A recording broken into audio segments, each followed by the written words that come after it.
Hey, howdy, hey everybody. Welcome to SamiamArcade. Today, we're going to be doing a tier list over the Star Wars movies.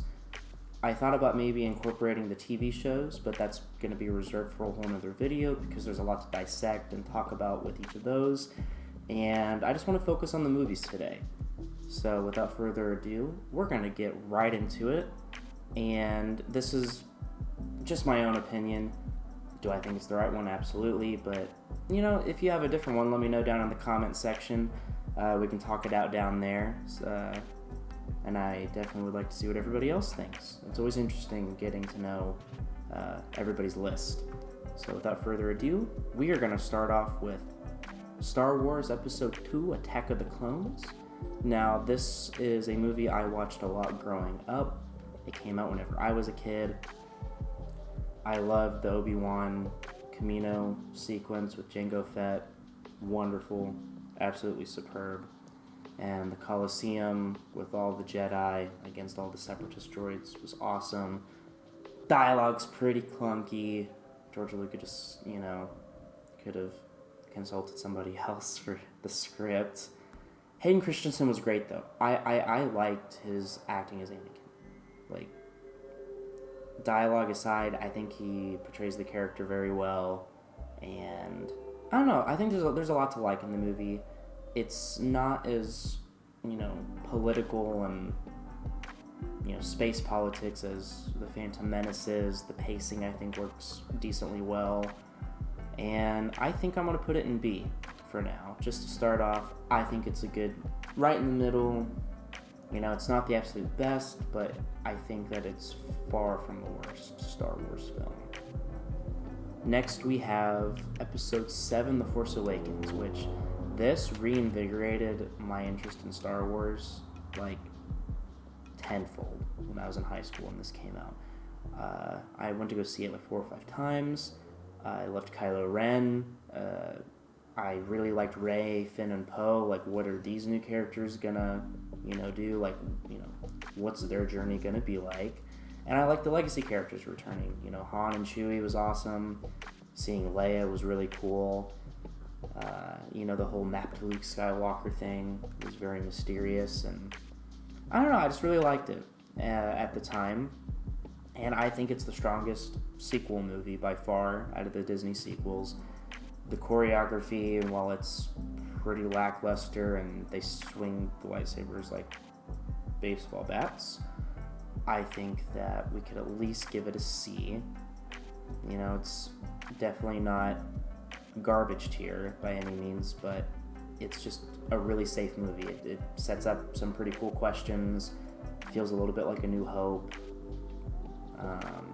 But yeah, pretty safe. I liked it when it came out. It probably would have been higher if you asked me 10 years ago. Probably like a B or B+, but I don't know. After watching it several times, I'm going to go with C. Next, we have Episode 8, The Last Jedi, which after Force Awakens, all of the unanswered questions, I was hyped to see where it was going to go. What are the answers? Who is Rey? Is she related to a powerful Force user? Or, is she going to be a nobody? What are they going to do with that? And Luke, how are we going to see Luke portrayed? Because we only got the glimpse of him at the end of Episode 7. And I don't know. This just...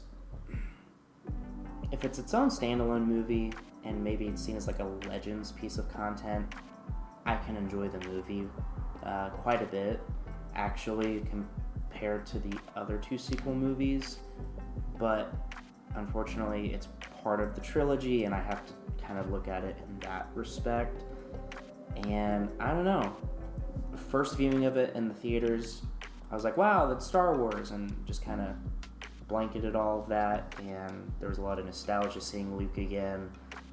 But after, the second time I went to go see it, I started noticing some things maybe, I didn't the first time around. I was like, I don't know if I really like that, or maybe I don't like this, or, this just doesn't make sense, or the character development wasn't really in line with what at least I thought George Lucas, was trying to portray in the original 6 movies. So, I don't know. It's pretty divisive. It's got to just go D tier. Like, if I was gonna put it in C tier, I think that'd be way too nice, and not to dog on it, any more than what we've all probably dogged on it. I don't know. I can just chill in D tier. Now, would I put it in F?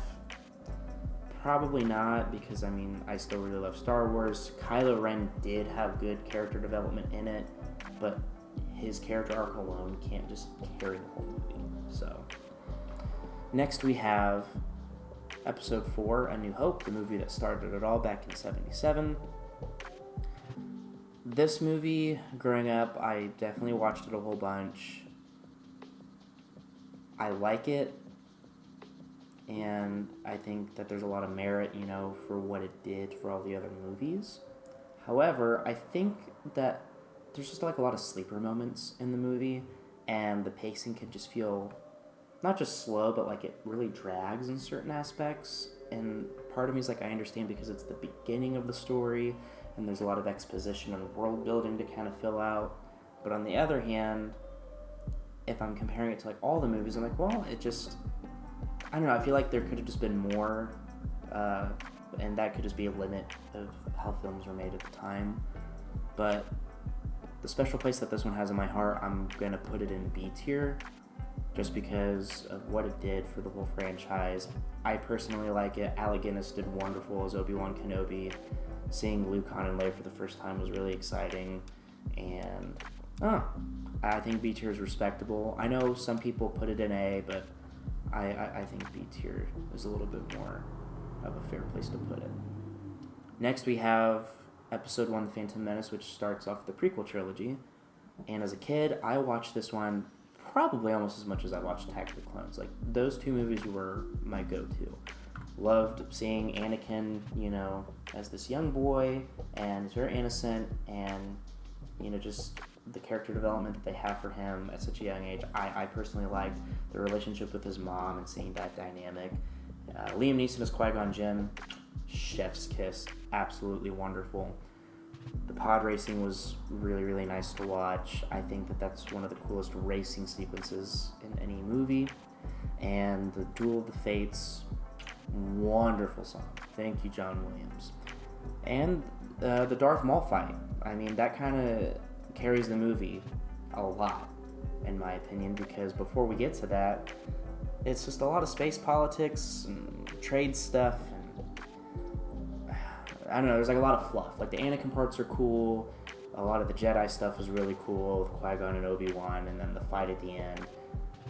But I don't know, the whole trade dispute stuff, Jar Jar Binks, I'm a little bit more indifferent to now as an adult, but I don't know, there's just some things that bring this movie back a little bit, and I think that putting it in C is the right place to go. I might say, if there's like a C+, I'd probably do that, just because I do like Phantom Menace a little bit more than Force Awakens, so Force Awakens would probably be like a C-, Phantom Menace more like a C+. And then next we have Episode 6, which is going to be Return of the Jedi. Easy S tier.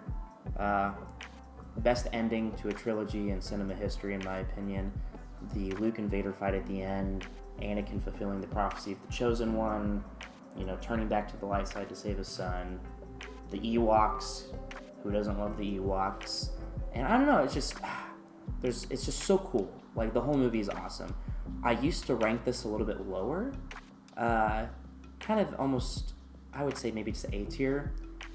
But I don't know, something just really hits over like the last few years of like watching it over again. And just Return of the Jedi, I don't know, it completes everything. And the ending sequence with Luke, looking off into the distance and seeing Anakin, Yoda, and Obi-Wan, I don't know. It just brings a lot of warmth to my heart, and I love that. So, S tier, it will stay. Moving on, we have Rogue One, A Star Wars Story. Loved this movie whenever it first came out. I went to go see it a couple times, and it's just such an interesting take on how the Death Star plans, were stolen, and it's an interesting prequel that kind of ties in more to A New Hope. The Vader hallway scene was absolutely bonkers. Love the Vader hallway scene. And it's probably one of the, I don't know, best pieces of Star Wars content, just that scene that we've gotten since Disney took over Star Wars. And I wish that we could get more of that. I like Jyn Erso and Cassian Andor, wonderful lead characters. I like the grittiness of it, showing like a darker side to the rebellion. It's not so happy-go-lucky as what the original trilogy shows. And I think that Rogue One can comfortably sit in B tier. I used to rank it a little bit higher, definitely an A tier movie at one point, but whenever I'm thinking about Star Wars as a whole, I just really feel like B tier is a valid place to put it. Love the whole movie, and if you haven't seen Rogue One, definitely take the time to watch it. I think that anybody can like those characters for sure. And now we are on to Episode 3 of Revenge of the Sith. Easy S tier. I don't even have to think about that one. Obi-Wan, Anakin fight at the end. Breaks my heart every time. The dialogue, I think, is the best out of the prequel trilogy. And, you know, George found a little bit better footing whenever he was writing for this film. Something that's slept on, the Grievous and Obi-Wan fight. While it's short and it's not necessarily like a full lightsaber duel, I really liked it. I thought it was super awesome. The Mace Windu Palpatine fight, wonderful. Seeing Samuel L. Jackson whoop his ass was pretty, I don't know. The whole movie, I don't really have the best words. Just S tier. It's so quotable, all the memes, and just from start to finish, it's a fun ride. So 10 out of 10. Like if I put Return of the Jedi, you know, like as like an S, I would say Revenge of the Sith is like an S++. That's how I would do it. Next we have Solo: A Star Wars Story, which I don't know, the first time that I watched it, I was a little confused as to why the movie was made in the first place, which probably isn't a good thing. As I've watched it more, I like it, and I like that we get the backstory for Han, how he met Chewie, a little bit about Lando and how he and Han, you know, kind of became friends. But I don't know, it's a cool ride, don't get me wrong. Like, I can watch this and I enjoy it more than I think the mainline sequel trilogy for the most part. But it doesn't really add a whole lot.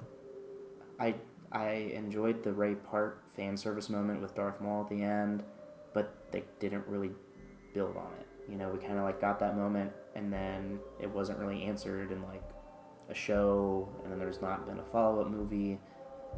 So I don't know. It's cool, but it's not really needed. So I'm just going to put it in C tier. If, you know, it comes on, I'm not going to skip it or anything like that, but I'm not going to go out of my way to watch Solo. So. Next, we have The Rise of Skywalker, which immediately is going to go to D tier. It's a big Band-Aid. Not really a big fan of having to, you know, sit through a whole movie and half of it is basically like a remedy for everything that was messed up in The Last Jedi. And I understand, you know, if The Last Jedi wasn't done the way that it was, then Rise of Skywalker, you know, probably wouldn't have been as lackluster and blah. But I don't know, there's some pretty unforgivable parts of the movie, like somehow Palpatine returns, and I don't know, there's just so much not really explained in that movie, and it's kind of like they're setting up a whole nother, you know, movie while trying to wrap everything up, and I don't know, it's just confusing. And I've not read the novelization of the movie, but from what I've watched and heard about it, it explains a lot more, but you shouldn't have to go out of your way to, you know, buy a book and read all 400 pages just for the movie to make sense. Like, the movie, you know, should show how it makes sense, or the previous movie should have had something and then the next movie builds on it or wraps it up. I don't know. It's kind of rough. in retrospect watching it. I mean, I don't know, I might put it in F tier, even though it's Carrie Fisher's last Star Wars movie before she passed away, rest in peace, but I don't know. And then they did my boy Finn dirty. There's no character development, so, ugh. And then Ben Solo, like, they did not have to kill that guy off. I don't know. We could do a whole separate video on The Rise of Skywalker and as to, why I dislike it, but just D tier. And then last but not least, everybody's favorite, Empire Strikes Back, the perfect sequel to a movie. I love how it's such a different tone and color from A New Hope. It's very dark, the bad guys win. Luke's character development is really solid, getting to train with Yoda and Dagobah, and then Han and Leia's kind of intimate, relationship starts to develop, and you kind of see that dynamic. We get to see Boba Fett for the first time, which is super badass. And Darth Vader is a menace in the whole movie, and I love it. However, I'm going to put it in A tier because, I don't know, it used to be S tier, but something about Return of the Jedi just does it for me a little bit more. These two definitely would be flip-flopped a few years ago, just because, I don't know, Empire Strikes Back just kind of hits all the right chords in the right way. But personally, I've just developed a different relationship with Return of the Jedi. So, this is the list. That's it, right here. I think pretty solid in my opinion. I don't think you could get much better than this. But you might have a different opinion, and you should definitely let me know down in the comments what that is, and we can talk about it. And we'll probably do the TV shows, animated shows, live action in a whole nother video. And I've been SamiamArcade, and I'll see you guys in the next video.